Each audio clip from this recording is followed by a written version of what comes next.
তখন phone call ছিল 1 মিনিটে 2 টাকা। গোপাল বাবু তার মেয়েকে ফোন করেছে। মেয়ে, হ্যালো, হ্যাঁ বাবা বলো। গোপাল বাবু, তোর মায়ের হাঁটুর ব্যথাটা বেড়েছে। আর হ্যাঁ শোন, কাজের মেয়েটা আজ কাজে আসেনি। আমি তোর মার ঘরদোর ওই ডান্ডার নেতাটা দিয়ে মুছে দিয়েছি। তোরা সব ভালো তো? এখন ছাড়ছি তাহলে। মেয়ে বলল, আরে এখনই কি ছাড়বে, মাকে একটু দাও কথা বলি। গোপাল বাবু বললেন, আবার মা কেন, এক্ষুনি এক গাদা কথা বলবে। শোন, মিনিটে 2 টাকা, আমি এখন রিটায়ার করেছি। পাশ থেকে মায়ের চেঁচিয়ে হাঁক, আমি কথা বলবো, কিপটে বুড়ো একটা। মেয়ে বলল, বাবা আমি ঘুরিয়ে ফোন করছি, তোমরা লাইন কেটে দাও। গোপাল বাবু, পয়সা অপচয় করিস না মা, আর ফোন করার দরকার নেই, আবার কাল করবি। লাইন কেটে দেওয়া হলো। মেয়ে ঘুরিয়ে ফোন করলো। মা বলল, হ্যালো, কে সাথী? শোন, তোর বাবার সাথে আর একসাথে সংসার করা যাচ্ছে না, ভীষণ অত্যাচার করছে। মেয়ে, সে কি, কি করেছে?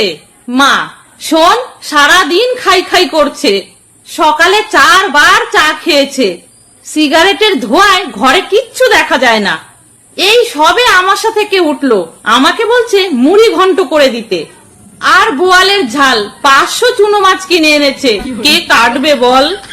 মা কান্না করে, আমার হাঁটুতে ব্যথা, বলছে চুনো মাছের চচ্চড়ি করতে। আমি আর ওর সাথে থাকবো না, আমাকে আলাদা করে দে। মেয়ে বলল, এসব রেঁধেছো নাকি? কালকেও তো মেট্রোজিল খেয়েছে। মা বলল, মুখ ফুটে চাইলো মানুষটা, তা রাঁধবো না? জানিস রাতে আমাকে ঘুমাতে দেয় না, সারা রাত অত্যাচার করে। মেয়ে বলল, সে কি, কি বলছো মা? মা বলল, ঠিকই বলছি। মা কান্না করে। সারা রাত টিভি চালিয়ে এবিপি আনন্দে ভারত পাক যুদ্ধ দেখে, তারপর 500 কেজির মানুষ কিভাবে অপারেশন করে রোগা হচ্ছে তা দেখে। গাক গাক করে টিভি চলে, আওয়াজে আমার ঘুম আসে না। এগুলো অত্যাচার নয়, অথচ আমাকে দিদি নাম্বার 1 দেখতে দেয় না, তখন নিউজ শোনে। মেয়ে বলল, তা তুমি অন্য ঘরে শোও না কেন? মা বলল, তোর বাবা ভূতের ভয় পায়, আমাকে ছাড়া শুতে পারে না। তুই এসে একটা বিহিত করে যা। ব্যাকগ্রাউন্ডে গোপাল বাবুর আবৃত্তি শোনা যায়। সাদাসিদে গোপাল রেহে মুটকি জননী, রেখেছ কৃত দাস করে, স্বামী তো ভাবনি।